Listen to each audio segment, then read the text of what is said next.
Welcome everybody to a new year and a new episode of the Jah and Pint Show. Happy New Year, everybody! Who the fuck told you could talk? You gonna start Can shit? we stop with the language, For New Year, nigga. which is giving us, Did you hear that word I used? I used it gratuitously. yes, the F word and the S word. Happy New Year, nigga.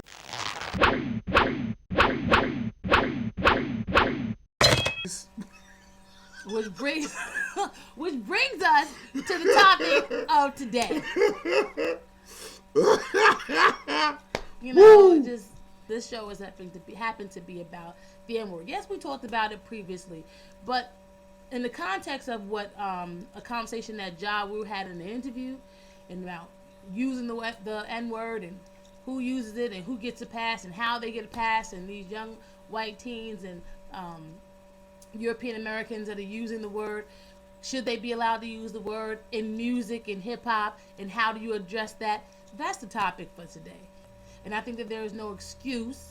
However, it is done in hip hop using Ja Rule's word nowadays gratuitously, and it affects the common bounds and boundaries that we have amongst each other when it comes to race relations, because I think that it's a big issue when you have a show or you listen to music and you have these young teens who know better using this word, and they take license to use it, and we give them passes to do it. Do white kids have the right to utter the N-word when the song that they're dancing to is riddled with the N-word? For the sake of the show, nigga this, nigga that, nigga this, nigga that. And so the white kids is boom, boom, and they rocking with it. Now, are they wrong for that? I think they are. I think that the artist is wrong for using the language, and knowing that we are a global society, and what you put out there, it will come back, and you have to be very responsible. And we talked about the responsibility of an artist, but I also think as a consumer, they are responsible for what they listen to, and know that this word is wrong, or this language is wrong, or this content is disrespectful, and they should not. Well, see, you've made it okay because you use it gratuitously. And you put it out there for people to buy. You, meaning rappers, some rappers. For people to buy. So now when they buy it, and they, there's 20,000 in the place. And so it's a 3-minute song. The word nigga is uttered literally 100 times. Then you walk outside in the street, and if a white dude says, yo, what's up, you gonna get mad at that? You told him it's okay for him to do. No, I think we should not use the word at all. I think as people of color, we use that terminology, we know the history of it, and there's still no excuse for us, because there's nothing that we can do to erase or to clean up that terminology. And I shouldn't tell you all this, because this is letting you into the private me and letting you know who I am and to a degree of how I think. But when I call you that word, I know exactly what it means. I know exactly what I'm saying to you, and I know exactly what I'm calling you, you dumb, ignorant. But there's still no use for us. There's no usage in that terminology for us any longer. With us continuing to create new terminology that means one thing and takes another, that should be no longer part of our vocabulary because of that history. Just because of what it actually means, and because of the license that it gives other people. We know you're passionate about that. But I'm saying I'm not. We understand that. I cut you from using it, but I am just as much as at fault using the term, whether I'm in my own circle or not, as many other people are. And again, I think that's tied to the struggles that we all have with the self-deprecation that of trying to. I don't think it's that either. I don't think it's self. I don't think it's that with us, because we can be in a room and it's 5 or 6 of us, and I won't say any names. But we talking about some greats and some legends, right? We're gonna say no names, and that word will fly around, and we will use that word. But when we come out of that room, nobody knows that we used it, and nobody's gonna hear that word. We don't need to erase the story of that and how that came to be, because it's part of what makes us so great, how we took something and made it into how we took that term. But we do need to stop using that term in the sense of that's the only language that we have, that's the only way that we can describe each other or describe. But how about this? I don't live in the hood anymore. But you use hood language, which is a problem. I have moved, and you've evolved. And my children, they go to a private school, and that means that they should not be exposed to that. And they go to school with Brian and Benson and Chauncey, and they come over to the house, and I forbid them to use the N-word. But I made my living off of it. But that's so, and that's where we get into contradiction, and we get into the hypocritical piece, because then when they go outside of the home, there's no way they should be using it at all. there's no way that they should be exposed to it in that sense, because what happens in your home, you are the first teacher. You have already set the tone. Mom and dad use it. Which is why they will use it in and outside of the comfort of their home. But check this out. When you see 8 or 9 people in a bunch and they're being disrespectful, you can count on 1 or 2 things, or 2 or 3 things. They got guns and knives.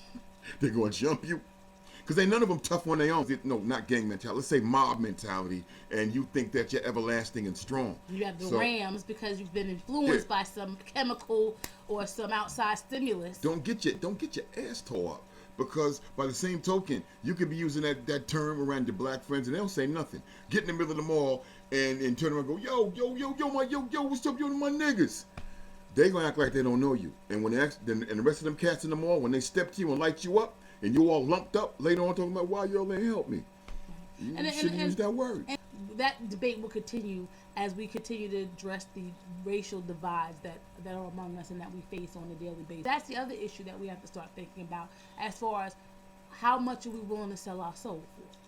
Because when you allow that to happen, then you allow other ways of disrespect to happen and continue to happen. Do you know what? It just starts with that N-word. Do you know what that showed me? That showed me that Justin Timberlake can marry Halle Berry, whip her ass, and it'll be her fault. So what I'm gonna do with my next album? Trash it. Like it's called Niggas in the Sunlight. It becomes the gateway to all levels of disrespect, from the language to the behavior to all the actions that and the oppressiveness that we continue to deal with. And a lot of that is our own doing, because we allow it, and because we continue to believe that it is okay by justifying the usage of the word. High-profile celebrities of color that use the N-word, when they came back home, they said, "I will never use that word." From Richard Pryor to Dave Chappelle to even Paul Mooney, and later on in his later stages, even most recently within a couple of years, they decided, "I'm no longer going to use that." This is when black people will stop using the N-word. They will stop using the N-word when there's a noose around his neck and there's around 20 people. I'm like, "Hang, nigga, hang," and he gets out of that alive. I'm never gonna say that word again. Well, or if you go to Africa and you have an enlightening, and that's what it has to be something life altering. But that's what I'm saying. At some point, someone has to set that precedent. And like I said, why don't you set it? That's why I resolved not to use the word. Listen, we want to thank you for coming out. We look forward to spending a great year with you as our listeners and as our audience. Take medicine. Hit us up at Jah and Pint Twitter, Jah and Pint Gmail, and Jah and Pint Facebook. Let us know what you think. You have any comments about today's show? Peace to Big Pharma.